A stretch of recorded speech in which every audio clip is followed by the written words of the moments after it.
American Psychological Association has defined intelligence as the ability to derive information, learn from experience, adapt to the environment, understand, and correctly utilize thought and reason. In this video, we are going to find out how our unconscious mind can do all of these things, sometimes even better than our conscious mind. The brain's ability to process information is remarkable, and much of its busy work is done unconsciously. There are three main domains in which our brain can act unconsciously. Regulating body's physiological functions. These functions are run by the brain stem, which is the most primitive part of the brain and is responsible for regulating the body's biological functions that are essential for life, such as arousal, heart rate, blood pressure, and breathing. Emotions, that are generated by the limbic system, which is located just above the brain stem.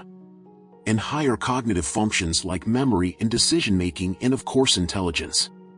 The neocortex is the most evolved part of the brain and is responsible for these higher cognitive functions.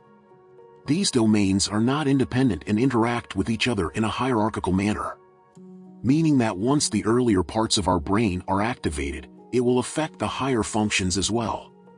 As we move along this hierarchy, we gain more conscious control over these functions. In everyday life, when we are talking about intelligence, we usually focus on factors like creativity or problem solving.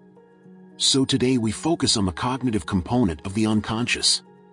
Now let's take a look at APA's definition of intelligence as we compare our unconscious and conscious mind, to see if unconscious intelligence is actually possible.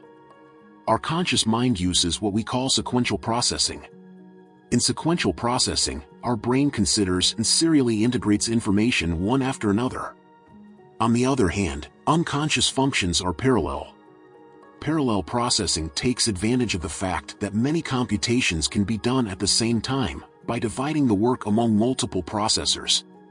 The key advantage of parallel operations is that it can potentially provide a significant speedup over sequential processing, since multiple processors can work on different parts of the problem at once. That's why unconscious executions are much faster. In fact, you can classify a face as friendly or unfriendly in a fraction of a second.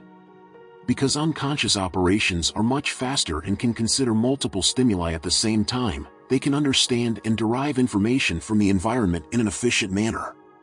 The next feature pertains to how we overcome information overload. Our social and intellectual life is often complicated and vague, and we have to make decisions under uncertainty. Most of the time the problem is not that we don't have enough information, but that the information is overwhelming.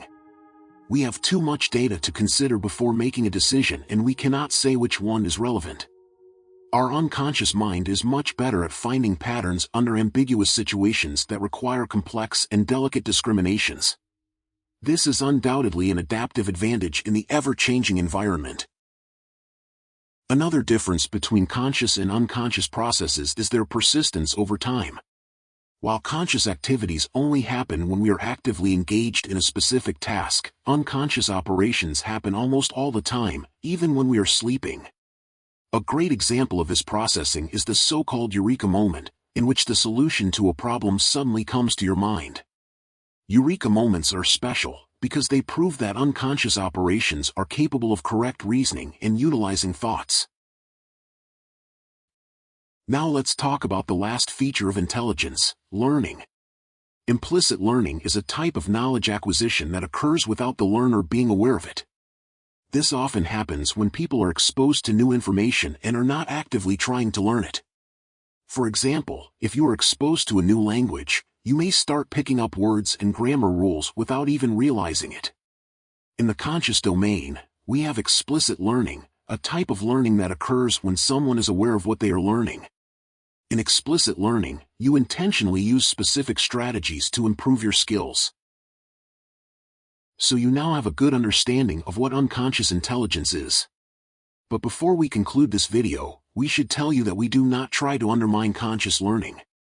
Even though the unconscious mind is powerful and, as we saw, intelligent, when it comes to expertise in solving difficult problems, we always need to have valid input to be able to consider different angles of a problem.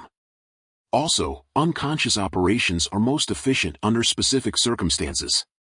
If you are curious about how you can improve your unconscious intelligence and how to have more eureka moments, we recommend that you watch our video on this very topic.